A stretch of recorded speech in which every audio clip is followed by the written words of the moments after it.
EmKay Archlink. I'm the founder of Archlink LLC, author of Unseen Powers, and a self-proclaimed advocate for those with autism spectrum disorder.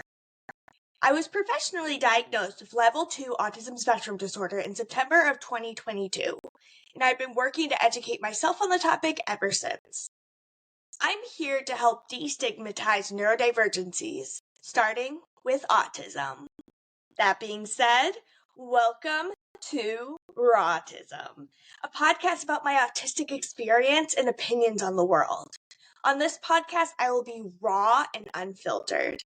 Whether you listen to enjoy, hate listen, or just leave it playing on mute to support me, I appreciate the effort you put into my little program. Thank you! You are always welcome to disagree with me, as long as you do so respectfully and with no name-calling.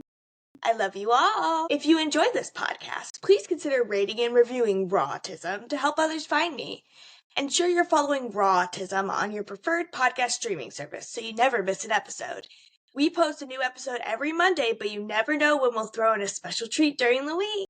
This episode of RAW-tism is about why I won't be making my own kids from scratch. That's my fun way of saying that while I want kids, I don't plan on being pregnant and birthing my own. I've always dreamed of adopting kids that are passed over repeatedly. Teenagers who are about to age out of the system, and disabled kids who need a lot of support. Those are unacceptable reasons for a child to not find suitable housing. Older children might be heading toward adulthood, but they still need a stable environment. I would love to help them through the transition and be someone they can call home to when they need support as an adult. Disabled kids aren't adopted most of the time because of how much effort and money goes into raising them properly. I understand that not everyone can handle that, but it's still unfair to see those children be seen as difficult.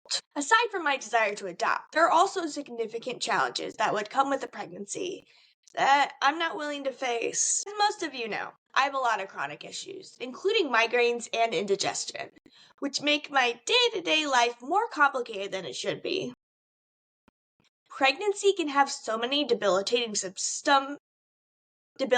symptoms and deadly consequences. Hypertension is when blood pressure is dangerously high. Preeclampsia is a hypertension condition that pregnancy can bring. Premature labor can happen at any time.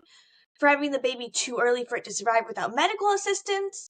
Infections, birth defects, miscarriages are all significant concerns with pregnancies, which are dangerous for both the parent and the child. I'm already being treated for anemia and depression. I don't need to add gestational or postpartum on top of any of that.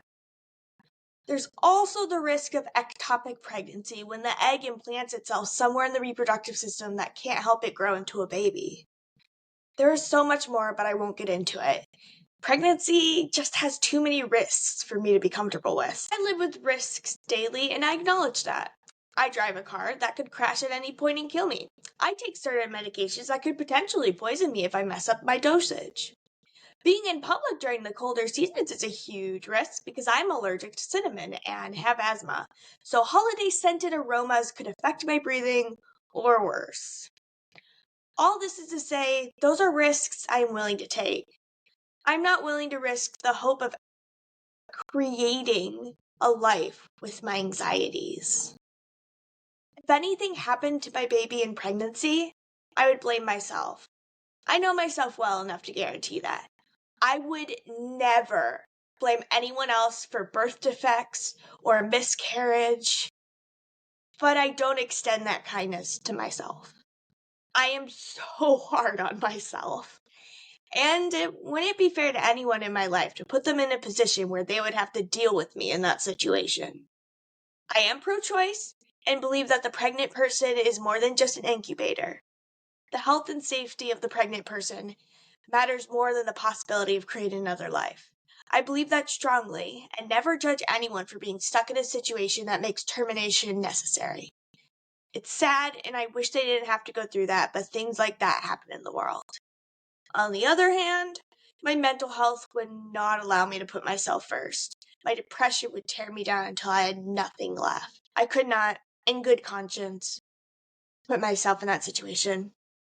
Ever. If I had to go through 9 months of pregnancy, my marriage would probably end. I have a high pain tolerance, but my patience has its limits.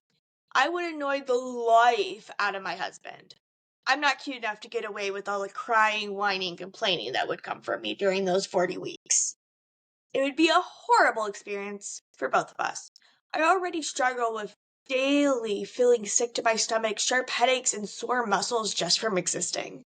Getting pregnant would add so much to that. I don't think I could get through that without freaking out on my husband at least once a month.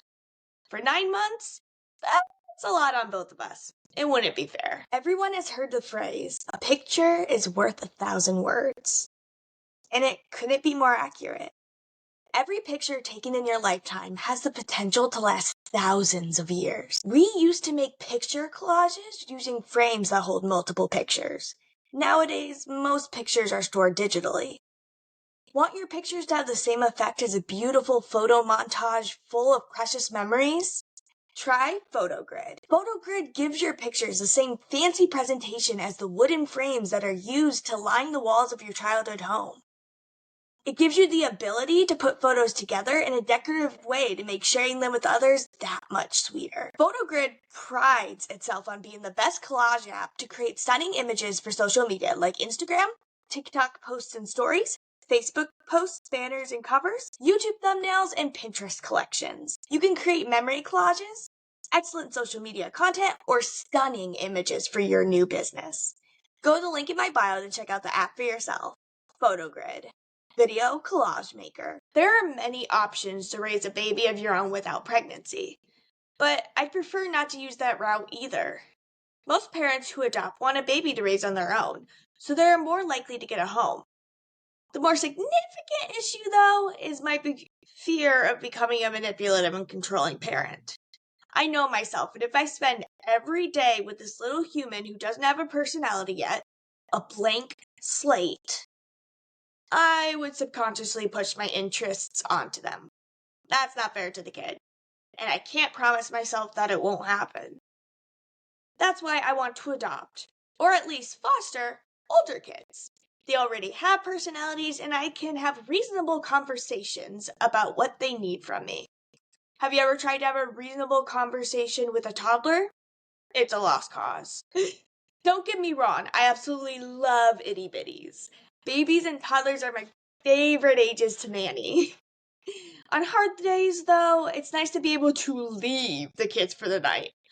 I need my space, and small children can't really give that if I'm their parent. As always, I am not here to shame anyone. I'm not even here to tell you what or how to think.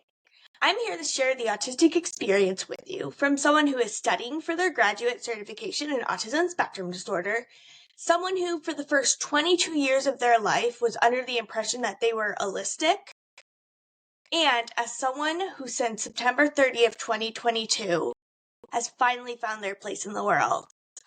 I am autistic. I'm a part of the autistic community, and I am proud of it. I hope you enjoyed this episode. Regardless of your thoughts and feelings toward me, I have love for every one of you. You are wanted by many, you are loved by many, and so many want you to stay in this world. I am one of these manys, and always will be. I hope you enjoyed this episode.